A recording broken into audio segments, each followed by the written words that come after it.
I lost them. Okay, do one thing then. Let us do one thing today. There is some more theory parts I wanted to cover, but let us get into I'll show you a code sample, then I'll come back to the rest of the discussion that will be relevant to you. Okay.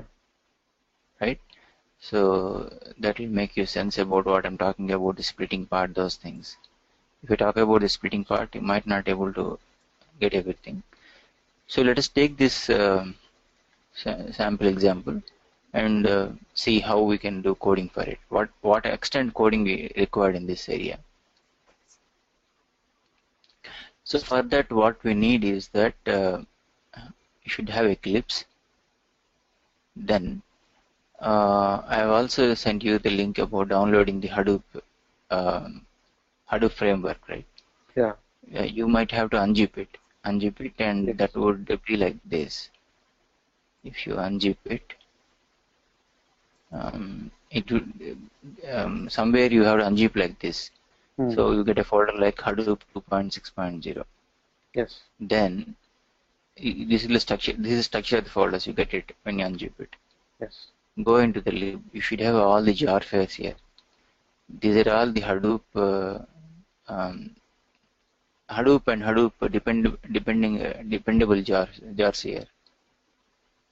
So you will have it like this. So once you have it like this, in the Eclipse you have to add them. You have to I add don't the have it jars like here. You don't have it? that. Yeah, in my lib, those jar files are not there. Lib you don't have, but did you download the Hadoop? Yeah, Hadoop. I did download the Hadoop, and in the lib folder, I don't see those jars. Oh, is it? You Yeah. should have. What is the size of that download? Let me see 1 second.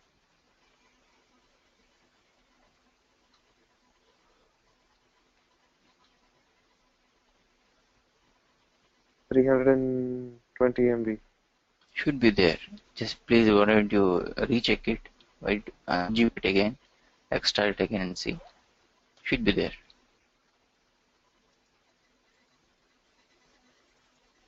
In the lib folder, what do you see? Oh, Do you native, have like yes. this? Yeah, I have Native native. is the one. Okay. And then inside that, I don't have any jar files. I mean, I have Okay. some zip files. Okay.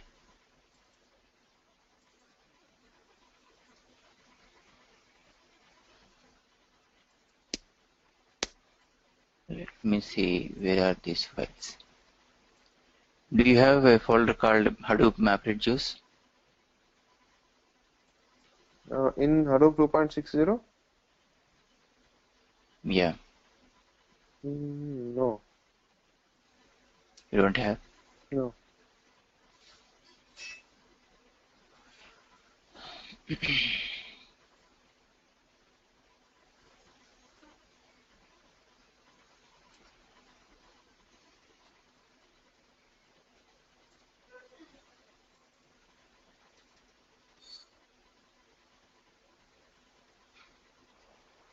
Sharda, do you have all this?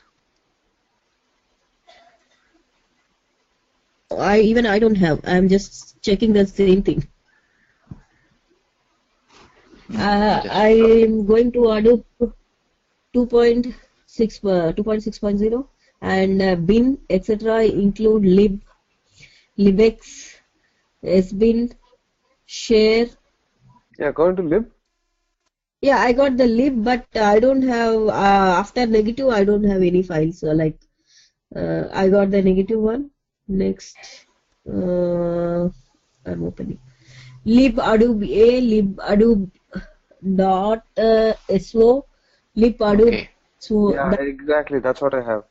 yeah, same thing. Even I have.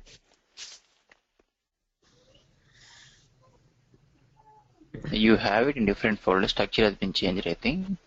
This is the one you have to see. In the Hadoop 2.6.0, go into the shared folder. Okay. The share, you see the files here. I'm going to share into Here Hadoop, you go. into HDFS, into Sh- lib. Oh, okay. There they are. Yeah. The new version of the new version. They change the path here. Okay. Okay, this is the one we should be using it. So client, MapReduce client. These things you should have. So essentially, what you should do. Yeah. So the lib. what is that?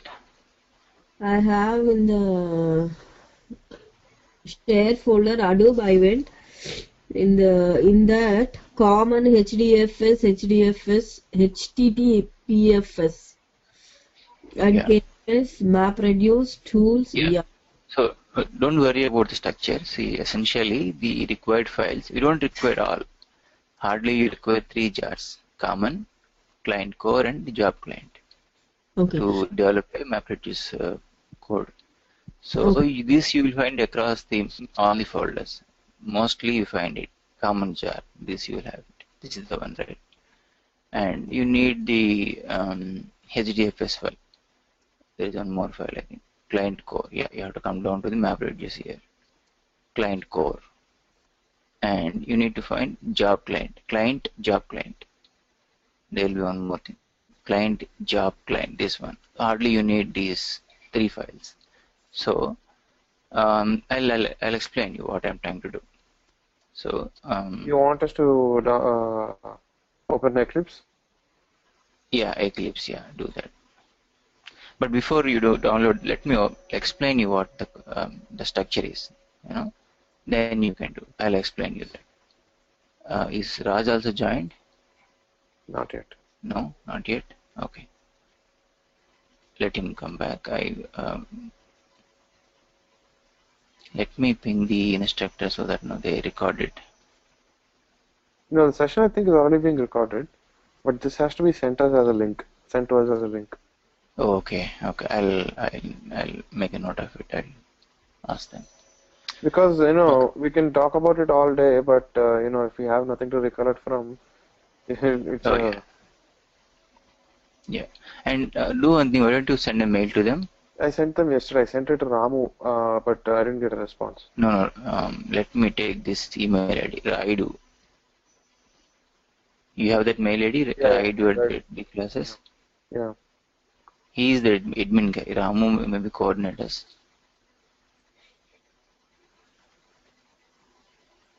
I'll also inform them now. I'll do that. Okay. Let us get into the discussion. How the coding look like in MapReduce, and then I'll come back to the theory part. And that will make more sense to you. So just to recap the first discussion. So in the Hadoop world, basically, in the MapReduce framework, basically it splits the file. In this case, we are splitting it by line, and then each line would go to the. This is what the splitting is going to happen here, and each line would go to the mapper task. And then in the mapper task, we are doing our custom logic, and this logic has produced output like this. A word with count one, something like that. Key value count, we got it here.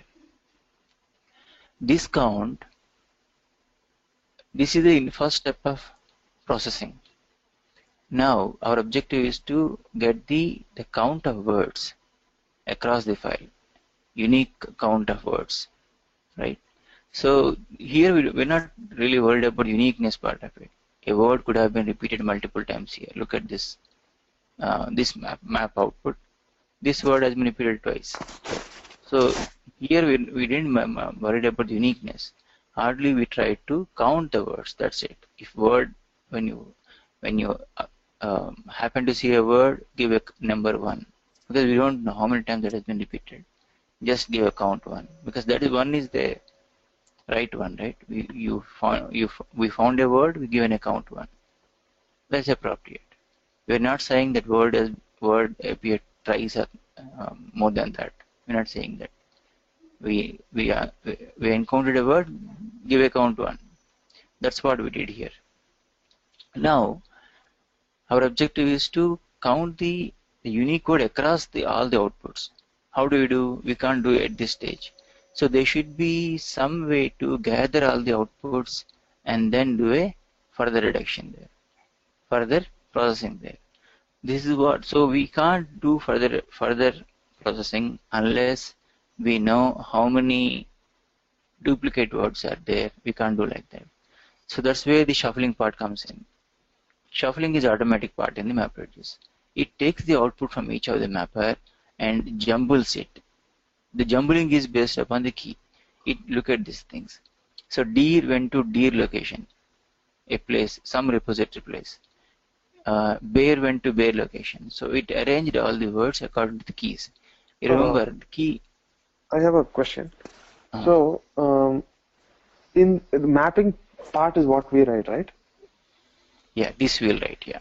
So in the mapping part, let's say we instead of splitting like that, instead of doing that, what if we just write an order by, you know what an order by clause is, right?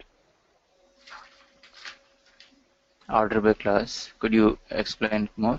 Order by means in SQL, if you say order by let's say some primary key, right?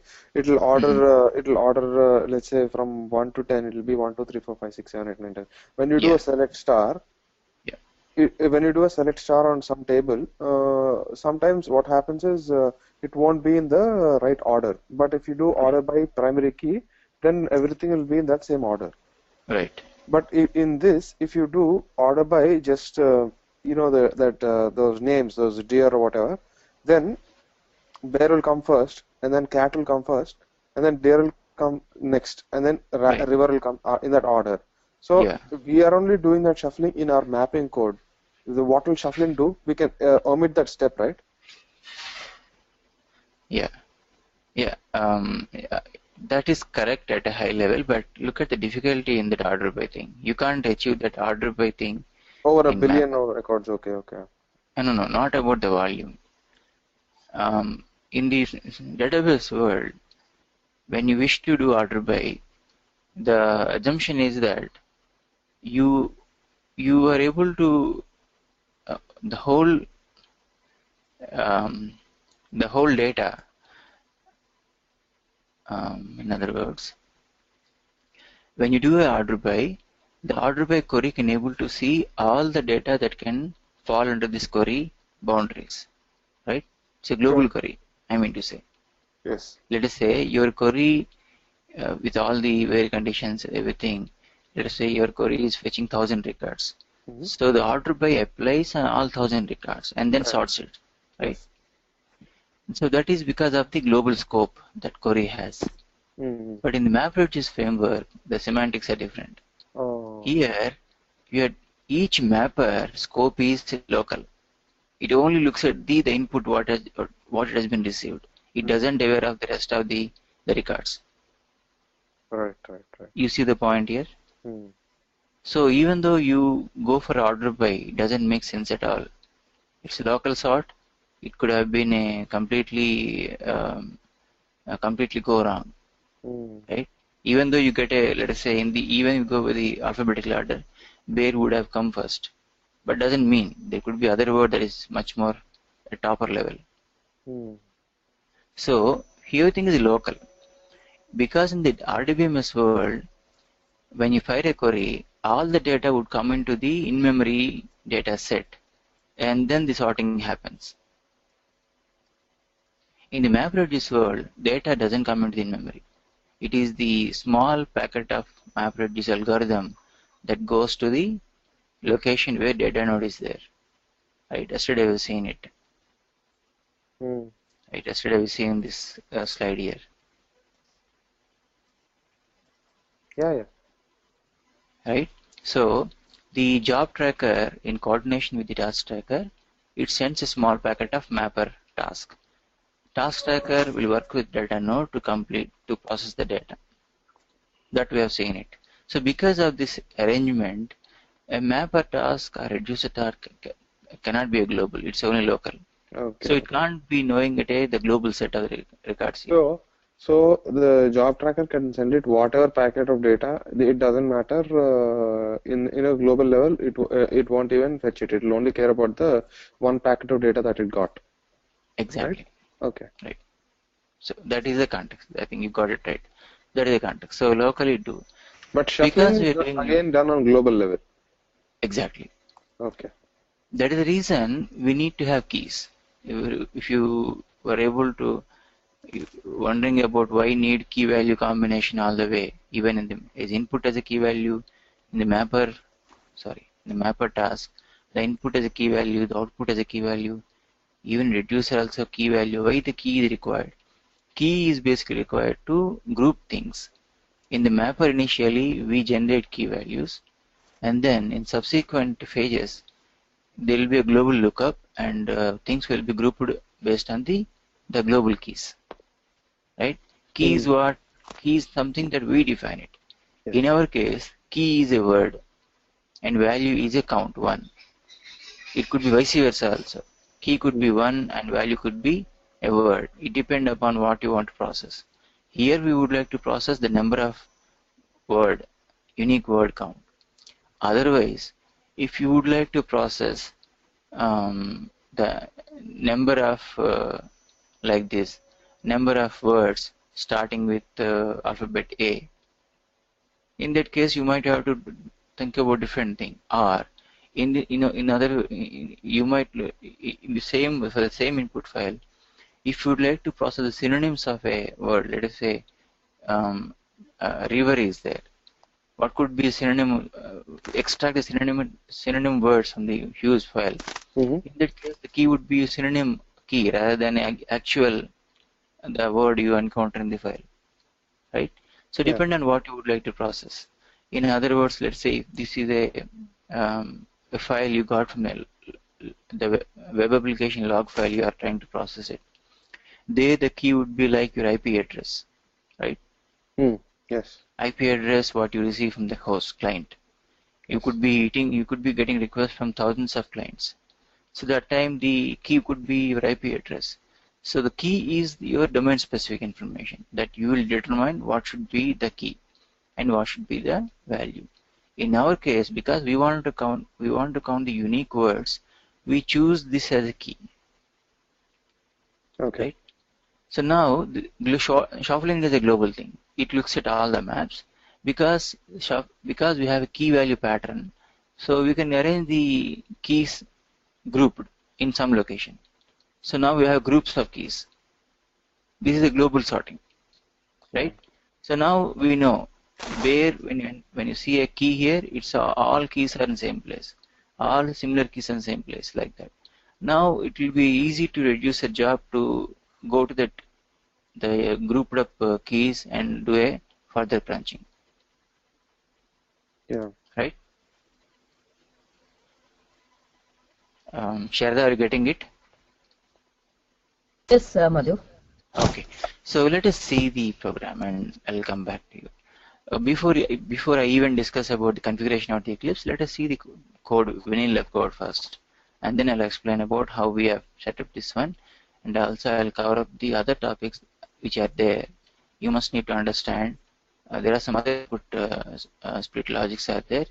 You have to understand if you really want to do a serious coding in the MapReduce world. Otherwise, this will be a kind of FAI kind of thing for you.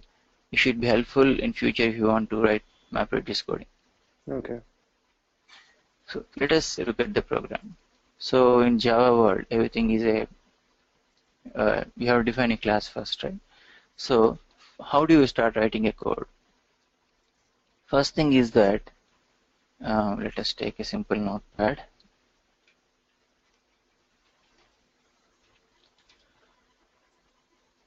Okay. So how do you write first? First thing is that step one is check your file format. Second thing is that identify the key value for map input. Third thing is um, design the map output key value. Third step. And fourth step is that the output from the map at this point 3 take the output from step 3 and this becomes the input for reduce phase, Okay. reduce step. Finally, process the reduce step. So these are the high level steps if you want to deal with this. So why do you need to check the file format? Because you need to know what the structure you have. Do you have a line by line line delimiter structure? Do you have the sequence file with you, or do you have a continuous file with you? Do you have a comma separated? Do you have a file pipe separated? What structure you have in the file? So let us check that format first. So let me go into the Eclipse. I would have a sample file. So let us talk about the file. So I want to bring up a little more complexity in the file. I'm not discussing the plain old same thing, word count here. You could do, but let us discuss the other thing. Here I would like to, this is my temperature recording from the meteorological department. Okay. For each of the temperature recorded for in a day, there will be a line. So if you want to understand the structure, it will be like this.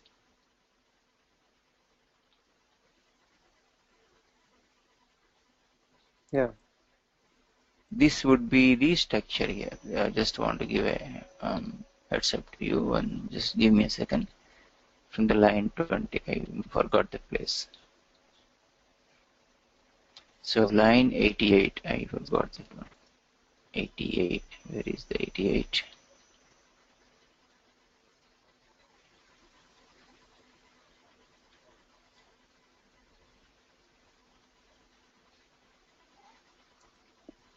Yeah, this is the one, and the year would be 15 to 19. Yeah, I forgot that, 15 to 19. There is 15 here, 14, 15 to,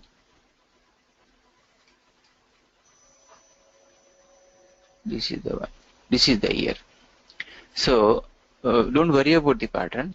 So basically, if you look at it, in each line, the year and date also would be printed here. But we are interested about the year number. There could be that month and the date. This is the whole pattern. Y. The pattern is DD yeah. Y. DD. No, sorry. Sorry. MM. DD. Yeah, that's correct. DD. This is the pattern we have. So, but we are trying to. That is the pattern we have, and the temperature recording would be at a position of 88 or 87 depending on the context. So let us go back. 88. This should be here. In all files, like the same format will be there, the day, like year, dates, month. All records. Yeah, it will be like same only, or it may be some like sometimes date comes first, month comes, then the year, or like that. No. We should have same format. Otherwise, we can't process it. Okay. Throughout in this file. big data. Oh, only in this file. No, in this file. This Okay. is the input file. See, okay. Here what we are trying to achieve is that I'm asking this like in another file also there will be another format, or only one format will be there in big data Hadoop. You could have a different format, then you have to change your MapReduce code. Okay. So there is no real that magic is not happening. But what is that magic happening is that the first step one has determined it. Big data is not intelligent to figure out what file you have. You could do certain things in big data, but initially you have to tell the big data program that what the file format is all about. So Okay. how do you tell? You have to write a code for it, right? At what level these things are there. Or let us take another sample I have. This Okay. is the another input file. This is a different program. I have a one sample for the maximum temperature. I have another sample for the vote count. So this sample file basically talks about the electronic voting machine data. So when user presses a voting button in the recent Delhi elections, so that name will appear.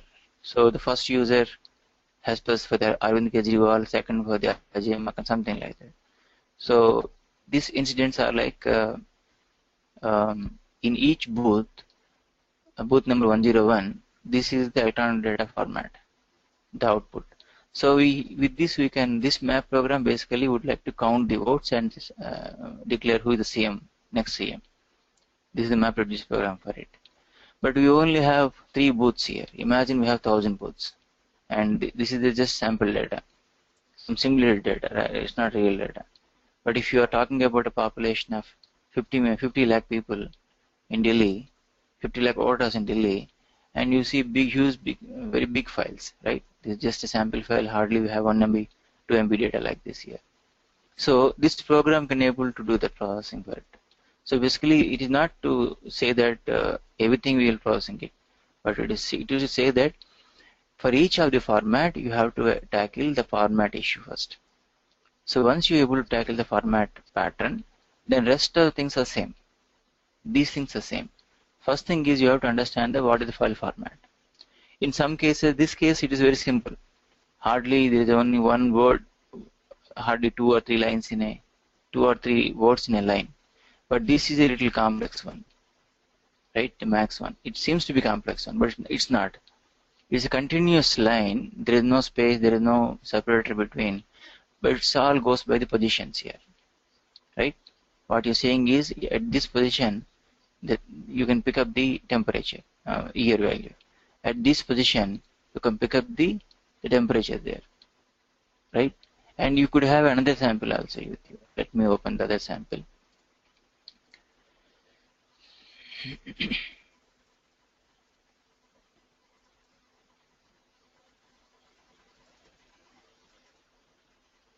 Yeah. So this is the typical word count problem we are dealing with this. So this is a dictionary file, and in the dictionary file we have 3 sets of data.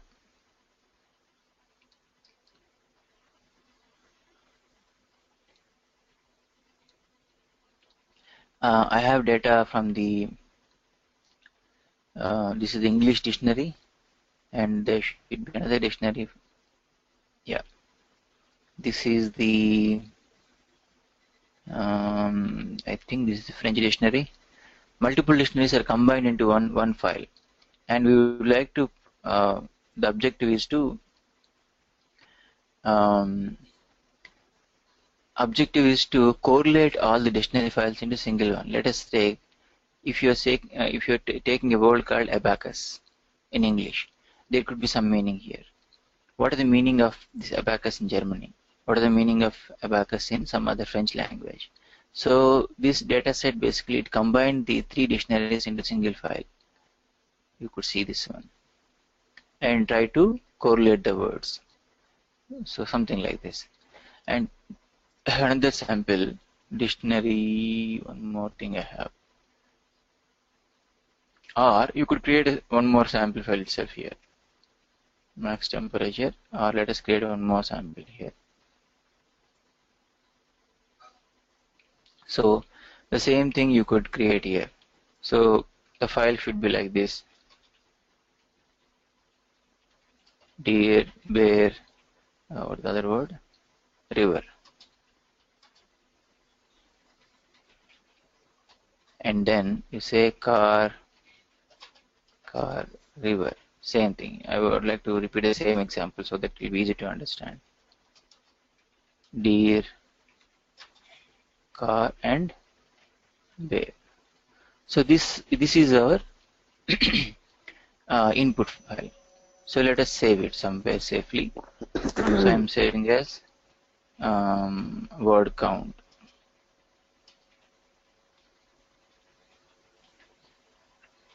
Let us use small words.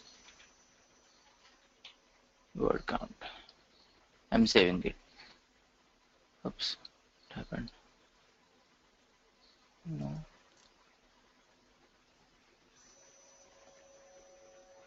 Okay, let us see. WC. Let us not complicate it. WC word count. Okay. So I have a small file here. So you could repeat the same thing multiple times if you want to have more data. But ideally, the point I'm trying to bring in is that you have a file with some words, or you could even take words from anywhere. Go to the some web and take it something. You know, it will be easy for you. Let's take an example. Hindu paper. Take the Hindu paper. Hey, it doesn't matter what the words are though anyway, right? Yeah. But I just want to clarify the Shada, right? So I would like to take some example. So if you want to get more clarity about what I'm trying to do, so take any article.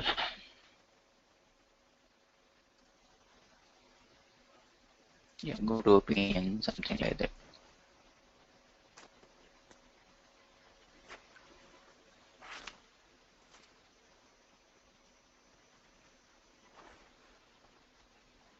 Yeah. So take some words. I think it's fine, but take some text here. Okay. And you could have them here and the sample thing. Let's remove these things. So I have a big file. So just for simplicity's sake, you can divide it at some point logically. Something like that you could do, right? You're getting the point, Shada, what I'm trying to do? So basically, I'm trying to say, you could choose it, take anything. So the format is Okay. up to you. How would you like to define it? The Okay. format you have, let us say if somebody has given this file to you, you have to understand that this is the format, this is some paragraph I have and some delimiters I have. Here the delimiter is the space between the words, right? So it depends between context to context. Nothing need to be static there. So in this same example, I am trying to give a sample file which is of max temperature, right? So in the second example, I was trying to give an example of the voter machine, the voting result. Yeah. When you press a voting button, you get a on what candidate you press the vote. You casted the vote. So let us take this simple example rather than this seems to be complex looking at the file structure. Let us go with the simple one.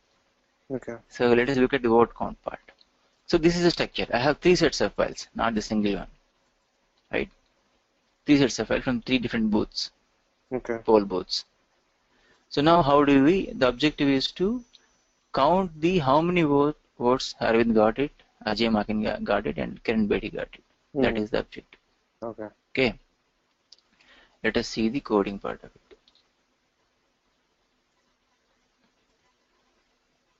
First is that how do you do mapper thing? The step is that you have to identify the format. Now you know the format. We have a word in each line. Word are set of two, 3 words. We have that thing, right? Yeah. And what then identify the input, key value input for it. What do you say the input here? Looking at the file, what is your guess here? What could be your input key value? The name itself. Name itself, correct. That's exactly. So the input could be the name itself, right? And what could be the output? What is your design for the output? Mapper output. The name and the count. Count, exactly. So count should be what? When you encounter one name, you give a count 1 because you don't know how many such repeating words there globally, Yeah. right? So as when as you process a line, and when you encounter a word, you just put a word to, you just put a count 1 to the name. Yes. That's the design of the mapper output. Then what should be the process in the reducer. By the time it is guaranteed that the shuffling would have been happened and all the names, because it's a key, keys have been grouped up. Now the job should be pretty easy now, right? You just have to count them uh, of all the keys, right? Yeah. That's how the logic, right? Hmm. Are you getting the point here? Okay, let me. So Yes, first, Madhu. yeah, Sharda, you have a question? No. I'm understood that too. Okay, okay. So Rajiv, here is the deal. So now we identified name is the key. So let us put this one. The output is name. The key, the format is name by line character, right? Mm-hmm. So the input in this input for the mapper is name by line, Yeah. and what is the output in the mapper output? Name as key, right? Mm-hmm. And count 1 as value, right? Mm-hmm. That is the output in the mapper output. Yeah. So what should be the input? This becomes the input for the reducer task, right? Right. The output in the mapper becomes input for the reducer task. Mm-hmm. Do you see this one? So though the in some underneath processing happens, but what essentially happened here, the what is the output you generated in the mapper, that becomes the input key and collection of values here. Not Yeah. just in the mapper, you have produced a key and a value, single key, single value in each of the line processing. Mm-hmm. But because of shuffling happened, shuffling groups the keys together. So what essentially you get a key and collection of values, right? Mm. It tries to group the things together, right? Shuffling phase. Yep. You get a key, bear is a single word. It's not duplicate. You don't need to take all bears in a line by line. Take bear and it can shuffle, can able to count it. It gives a count. But bear shuffling also doesn't know completely how many such there globally. Mm. It just grouped it, but it doesn't know further processing. Whether you want to count it, you want to negate them, you want to do further processing, it doesn't know. It only does is that it blindly takes the key and just groups it. Yes. So in the grouping, key and collection of values you got. Right? That only you got it. So here now you can able to um, process them quickly here in the reducing pairs. So here the input for the reducer is that you get name as a key and collection of values, right? So what Mm. is the value here? 111 like that you will get here. And finally what you have to do in the reduction phase, you could generate your own key, generate a key or the name. Again the name would be key for you and just count the values. Just sum it up. 1 plus 1 plus 1 plus 1, sum it up like that. Then you have the answer here, right? Yeah. Even in your case, Arvind Kejriwal and Kiran Bedi, Ajay Makna, all the words are there. You are trying to get the counts here initially and then finally get a Yeah. cumulative values here. Right. Exactly. Right. So let us go into the coding part. Let us first look at the mapper part, how we are doing it. So when you get into the mapper, so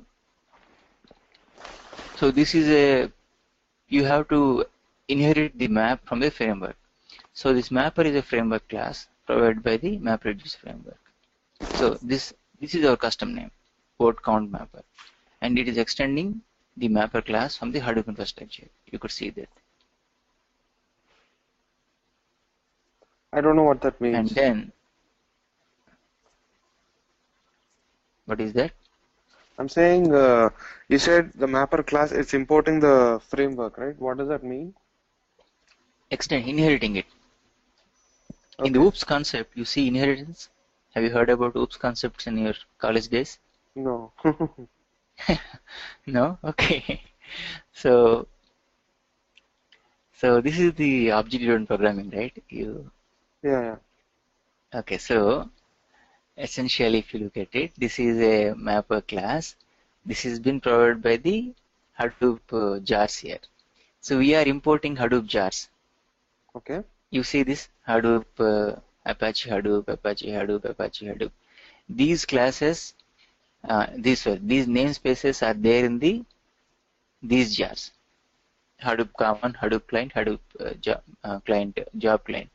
Mm-hmm. These are the framework files you have to include in your Eclipse. So then you have to import the namespaces. In real time also those jars will be there? Required, yeah. So Okay. this is what is meant by working against a framework. See, MapReduce is a framework. What does it framework means? You will have set of jars, right? Yeah. And there is some coding pattern you have to follow. Okay. So all that you have to do is that what you are saying in this case, let us go back to our discussion. It's all complex thing, but only the blue ones only you're dealing with this, right? How does it splits? How does it sorts it? How does it copy? It's all automatic. Yeah. Only thing, you write the first mapper, you write the reduction phase. Okay. So how all the automatic things are happening? This is all happening because of some framework is there. You have to follow the guidelines of the framework. Okay. Otherwise, framework cannot support you, right? Okay. So similarly, there is a framework out there defined in the mapper class, defined in the reduction class, reducer class. One more class called reducer here. So, so you have to inherit that classes and then start your custom class here. Okay. So how to write code in this? Yeah, this is the code you have to write. Okay. Sharda, are you able to follow Java code? Madhu. No? Okay. But I understood that we have to write map code and the reduce code separately. Exactly. That Okay, don't worry. but writing the code I didn't understood. Okay, but I'm wondering, you have ever done C++ coding or any other coding in your college days? Nothing. I am Oh, totally different field. I am in science field. oh, how about Raju? You don't have any. I am a mechanical field. Fantastic. Okay. So you have tough time with us. Yeah, okay. No issues. So do one thing. Let us not worry about trying to understand everything, but be aware of such thing exist. That's Yeah. sufficient at this point, right? The only scripting language I know is I know some shell scripting and I know SQL very well. Mm-hmm. Yeah, So, even I learned Teradata, so I know the sequels. That's it. Right. So then I'll do one thing. I'll not be spending more time. So today I'll close up because you need to understand. If you don't have to write the code, but at least you should understand what is there exists, what exists actually mhm. at a high level. You should get a glance of it. No, should tomorrow when you're seeking for a Hadoop based career, you should be perplexed with the questions. No, what is a map reduce? What is a mapper? How do you write a mapper? What the role of mapper task and reducer task? Yeah, How do you control the aspects? So you shouldn't be confused with the questions. right. So this is what you should understand. At least you need not to write code for it, right? So typically, let me give a quick background about the object-oriented programming. Not just object-oriented programming. This applies to anything. Even if you are working against APIs, client APIs. Even in if you're talking about high event peak, there this knowledge is required. Okay. In a sense that there are multiple ways you can access a um, database. Are you aware of, because Teradata you're talking about, Sartha? Teradata can be accessed in multiple ways. One Yes. way is that, just give me a second.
Oh, Madhu left.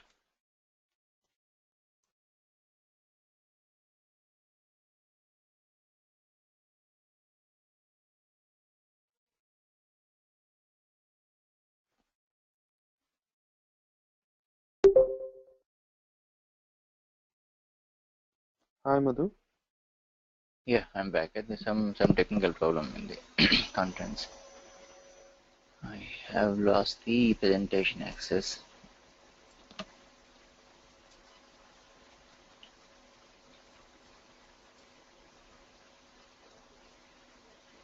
Let me ask him.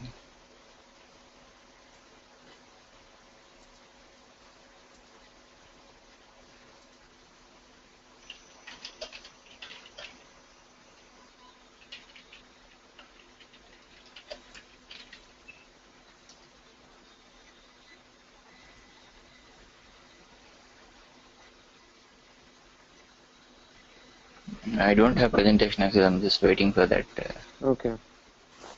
thing. But yeah, let us discuss few things.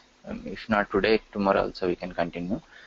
Tomorrow we have class. Saturday for me, but you will have class.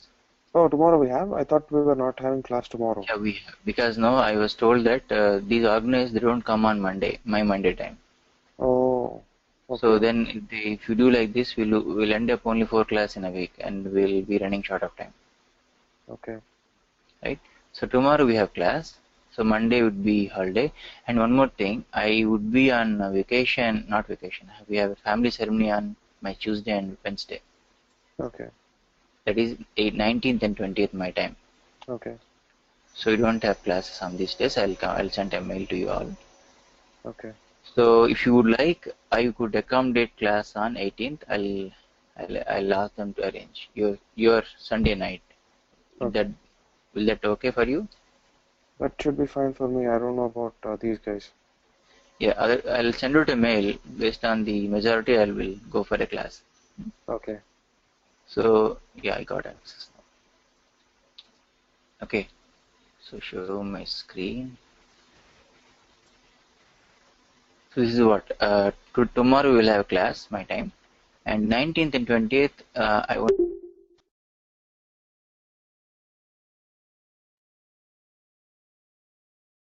your Sunday night, Okay. right? Okay. So let us quickly come back to that point what I'm trying to explain. So there are multiple channels, interfaces you could access a framework.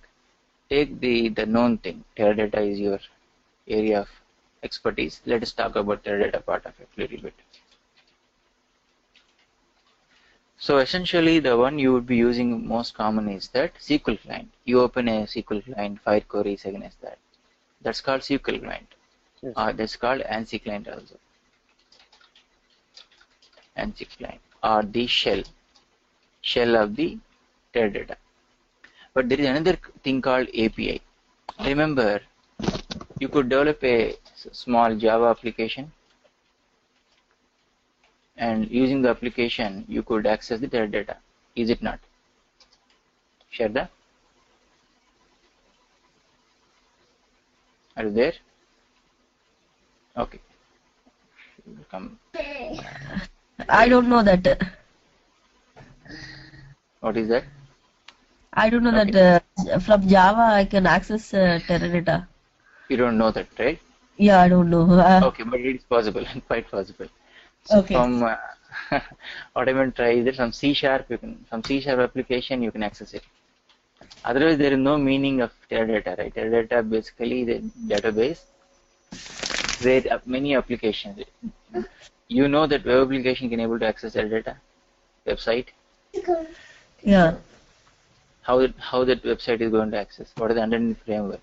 It could have been built on top of Java or .NET or PHP or Ruby, something like that, right? Some underneath framework would be there that will have connectivity to the SQL client. So this kind of connectivity called ODBC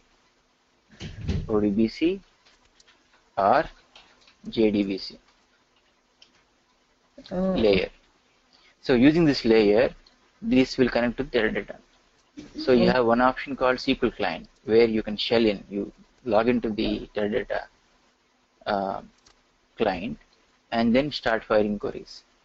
Other way is that you inherit the JDBC, ODBC layer and plugging into your Java application, any of the technologies, and do it.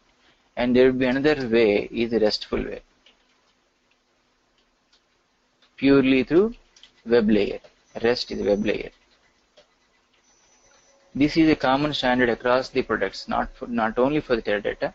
Same thing you could see in Oracle or MySQL. Anyway, you see this thing pattern everywhere. And Microsoft SQL Server. Name anything, you mostly they support these things. So the point I'm trying to make is that these called interfaces basically. So don't assume that when you are writing queries in SQL, that's not the only way. There are multiple ways to access a server. Otherwise, it won't be called a server. Server basically can able to facilitate multiple types of clients, not just one client. SQL client is the one only you will be using it all the time, but it also supports API-based client. It also supports REST-based client, right? Similarly, in this MapReduce also, HDFS is a high-level abstracted layer. It supports multiple things. It supports a Java-based clients. It supports a REST-based client, the one like this. It supports a REST-based client, or it could even support the shell. Shell is what? Shell is what you log in here. You do other day we seen it, right? You fire Hadoop, FS, those commands you're firing it. That is a shell basically. Shell of it, right? That is part shell command. That is a shell, native shell given by the MapReduce. This is the API interface. So in HDFS world, what you could do, let us remove these things. So let us separate this thing. So in HDFS, what things you could do? What are the APIs interfaces you have? One is the shell, the one you log into black screen, running the Hadoop based command, Hadoop, FS, LS. These are all shell commands. The second one is that the API interface. This is like Java API, Python API, and the Perl and the C++ API. These are the interfaces given in the programming world. So this is a programmatic access, and this is the shell-based access. You know the command, you are firing it. That's not the end of it. There will be another way to access it. The third way is that API, REST-based access, right? So this is like you can open up a screen, you can open up a web browser, and then you can start working with HDFS. Tomorrow I'll show you that part, how to do that. Q is the framework. With that you can access HDFS. I'll show that part. But don't conclude that it's only shell only is able to access HDFS. Not at all. You can access any of the APIs available.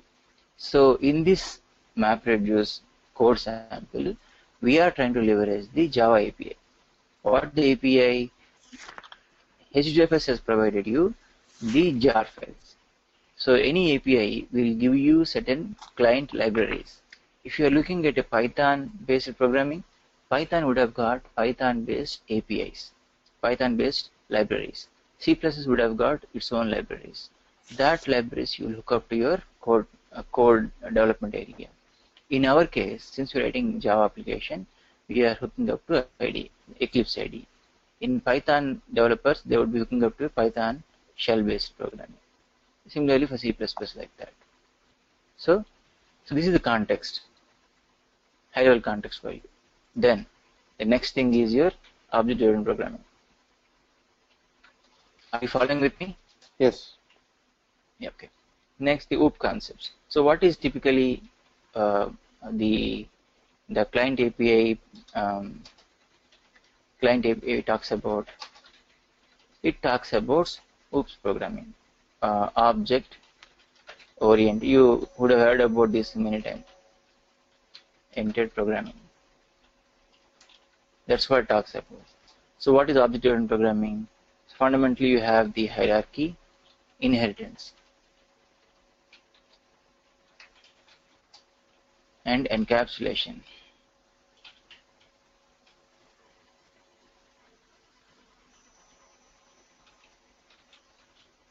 And reuse.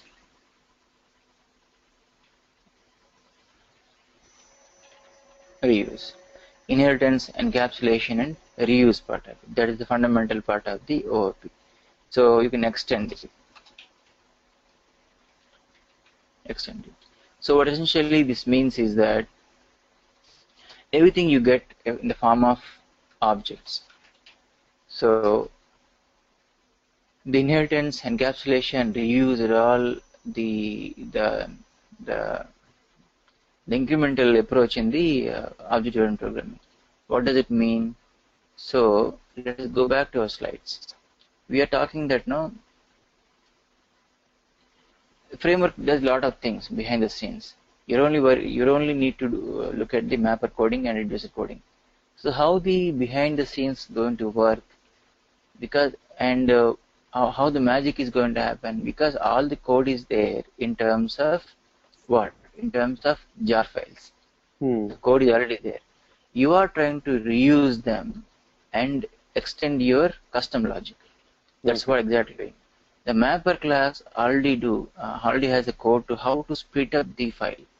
The split logic already there in the mapper framework classes. You only need to worry about when the split up happens, how to deal with that. That's what you are asked to do. This is These called mapper inheritance. cards have already written scripts. Yes. It's not Those are like we have to write, or it is a system defined. So mapper is it is like filling in do one thing. Let us not discuss about IT. Just want to simplify inheritance to you. Do one thing then. Okay, you want a passport. You are trying to go to US from India. What is the first step you do? So you need visa basically. You're pursuing independently. How do you do it independently? You would approach some consultant or in US, or you approach some local broker, someone you approach it, right? Yes. What they typically do, they'll take some money and they'll give some documentation, or they help you in documentation. What does it mean? You are asked to fill up the documentation only, but rest of all they'll take care of it, filing it with the embassy, getting the slot, taking you to the apartment slot, coaching you how to handle the interview. Those things they'll all teach you. Imagine that's a kind of framework for you. It's their own framework. You're only expected to prepare for that custom questions as per your skill sets, and then be confident about it. Rest of all they'll take care, filling up the application, getting a slot. Is it not? Yes. Forget about this approach. That is a real life scenario, right? Okay. Okay. So similar sense, in a programming world also, there is a programming framework out there to do many things. But essentially, you are given a small template window here. Fill in the gaps. You have to fill up the gaps here. Mapper is one area, you have to fill up your custom logic. Reducer is one of the filling area, application area like that. You have to fill up your gaps. This depends upon what you wanted to process. And this analogy applies to all the frameworks, not just the Hadoop. Even if you're talking about a framework like mature framework like writing mobile code. Imagine you're writing a mobile app. What essentially you do? That's a good example if you want to get analogy. People write mobile apps on Android, iOS. How do they do it? They only So have Android, yeah, the APIs are there, right? What does the API do? You have to extend the mobile Android API or iOS API. Yeah, they and have a start building framework it. and they'll have to build on that. Exactly. This is what the framework is all about. Yes. That's what inheritance is. Inheritance is nothing but a framework. Yeah. From the framework capacity, you're inheriting it. So you're not worrying about what is my screen resolution, what is my color depth, what is the memory I have. Those things are all taken care by the framework in the phone. Yeah. You're only worried about how to, what content you want to display. You want to display emoticon, you want to display some text, you want to display some animation, up to you. But how to display, those are all already taken care by the framework, right? Similarly, in the mapper world also, splitting is automatically taken care, but you have to be conscious about when split happens, how to deal with the split. So this is called the framework inheritance, right? So I think I've given insight about it. Are you getting the point here? If you Yes. correlate with the mobile app development, that's where you can understand the framework here. So this is the framework. You are extending it. So this framework ensures that your file will be splitted equally. This framework ensures that. Where this mapper class came, this is the class. This class came from the Hadoop mapper. This is the code library. This code library came from the Hadoop common jar. This jar came from the Apache framework. That is the high-level organization. Getting it? Yes. Okay. So let us quickly touch upon. You are silent. I'm a little confused now. You're getting the point or not? Yeah. Yeah, Madhu. Okay. Okay. So now let us say you are inheriting the framework API class, and then pay attention at this point here. We are saying object text right, init-writable. So go back to earlier discussions. Here we are saying that input is a key value and output is a key value, right? That's exactly we are defining it here. These two are my inputs. The input is a object and text, and output is a text and init-writable. This you'll define it. So this framework, what will give you is that it says that it won't enforce you to do everything together. So this is the customization I have done. But what basically the framework do give you is that it doesn't ask you to take init textable, init-writable a text like that. It says that object, that blankness only it gives you. So here you have to customize what you want. Here I'm saying that the first combination is that the input key value pairs would be object and text. I don't want object here.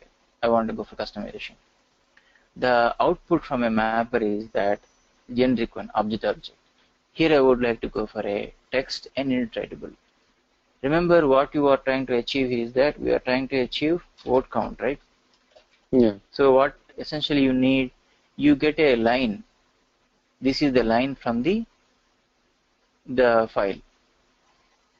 Sorry, you get a combination here, line number and line text. The output is that you would fetch a word from this, right? You fetch this. Where is my thing? Here.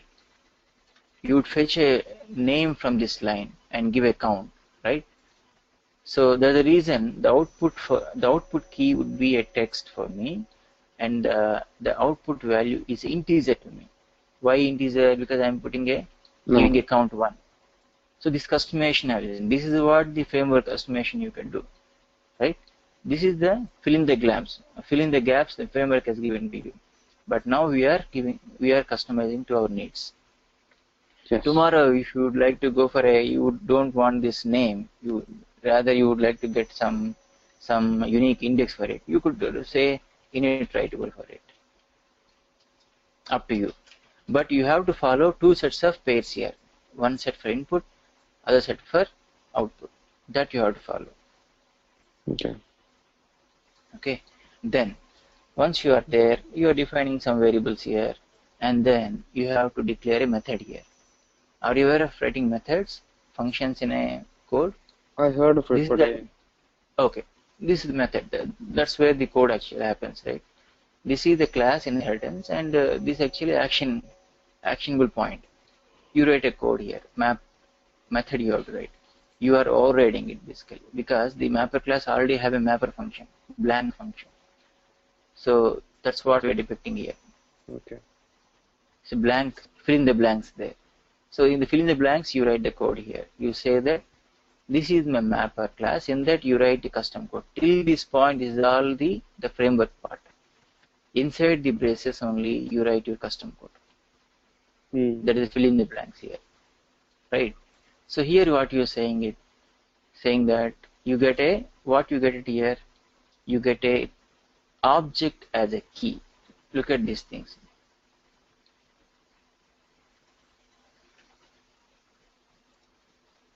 So this is the customization we have done for the mapper. So what we're getting it. So initially you need input key and input value, right? You don't need output. Output is you are going to generate this. Yes. Sorry, this thing. The output combination that you are going to generate from the mapping activity. But while when you are about to process, you just need input object, input text, right? Exactly we're taking this input object, input value, and a context. Context is a framework thing, you have to always take it. Yeah. That's exactly we're taking it. Input key, input value, and a context. We are not dealing with the output value, output key, and output value. That you are going to generate from this mapping logic, right? So now what we are doing? We are not doing anything extra. These are all commented section. You can even remove it. So only one line only we have written it here. What we are saying is that in the output, right, we are writing two things here. Take the comma part of it. See, this is one word. This is second thing. What we are doing is that we are writing the name as easily as a key and the value. Look at the structure here. It says text argument 0, init writable argument 1. Two parameters taking it, right? Write method. So what we are writing is that let us look back at this code part of it. So once you got this one, so what the structure for the out? It says that key and value. That's what you're writing it. So what is the key here? New text, some value. The value is the one we received here. The value. But the value is what? The value is the name here. Because we are splitting the file line by line, right? Yeah. The whole name becomes a line for us. Right? I think you're following it. Okay. So the value you're writing as a key. And one is what? It is a fixed integer. Where is one here? One we defined as this one. Init writable 1. We already given a value 1 for it. It's fixed 1. So here we keep on writing that name as easily and give a number 1. That's it. Okay. So there is no only one line, one statement coding only will be written. It is rest of all automatic. These are all framework given things, right? Okay. So this is about the mapping part of it. Let me get that comments here. Easy to understand. Okay. So this is the mapper class. So now you are producing a key and a value. That's exactly what we're depicting here. You have to produce a key and a value as output from the mapping, right? Exactly you're doing it. So this becomes the input for the reducer, right? So let us go back to the reducer class, what you're writing it. In the reducer class also, we define this as init writable and text writable. Here also you have to mention that what is that you're going to do. You would expect text and integer as inputs, and you will produce a text and the integer as output. So here also you are taking reduce method as a fill in the blanks one. This one you are now looking at this part. So in the meantime, this thing has already been automatically done for you, right? Yes. In what sense? In a sense of grouping the objects together, grouping the keys together, getting you the counts like that, right?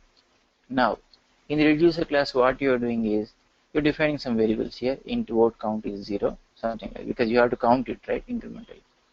Now I am taking a for loop here, but pay attention to the collection classes here. Look at this one. There's a change in the reducer class here. So here we're getting a key and collection of values, not just single value. Why? Because we are grouping it here, right? The grouping would have happened done by the shuffling task. So you get a count here, basically collection of values here. For the same key, you get collection of values, right? That is the reason you're getting this key and collection of values. This one would not have counted it, but give you the collection of values 1, 1, 1, 1, 1 like that, right? Okay. Now, so now you got collection of values. So all that you have to do, you just have to count it. Put a for loop, just keep on counting the values. For each value in each item in the values, iterate it that many times and keep incrementing the count. And then once you are done with the counting, then write the output as key value pair.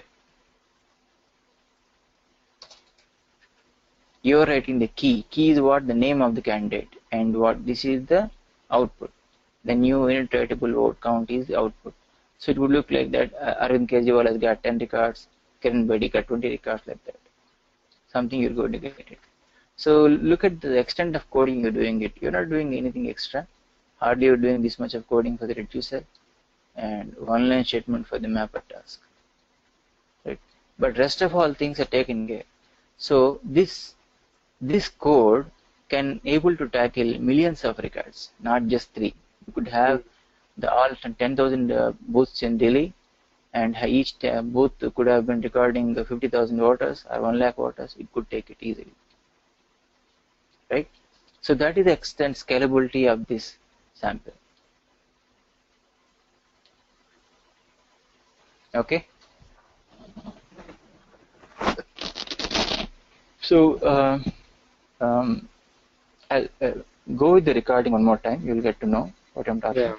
And if needed, I'll repeat the same discussion again for your clarity. So maybe Monday I will start on the Hive part once you are through with this. In fact, I thought of running you the samples, but if you're not really interested, let us not spend too much time in this. Let us spend useful time on the other things which you are interested in. Can you just once execute before closing the class? I want to see how this code will execute. Yeah, even I want to just execute one. Tomorrow I can show that. So for that I need to compile this code. I need to execute using a command. I can show you tomorrow. Okay. Okay. Tomorrow is class is there? Yeah, it's there. Yeah. Friday. Tomorrow is Friday night for you, right? Yeah. Class is there. Oh, it's there, huh? Yeah. Okay. Yeah. Yesterday you were telling Raju you don't want on Friday. I know. I don't know if I'll be available or not. That's why. Okay. So we have to check whether we'll have a class or no. Yeah. Okay. We have class. The reason is that I'll be on leave for 2 days, 19 and 20. Right? Oh, okay. So if you would like to cover these sessions, I can come on my Saturday morning. Up to you. Oh. Okay, no problem for me.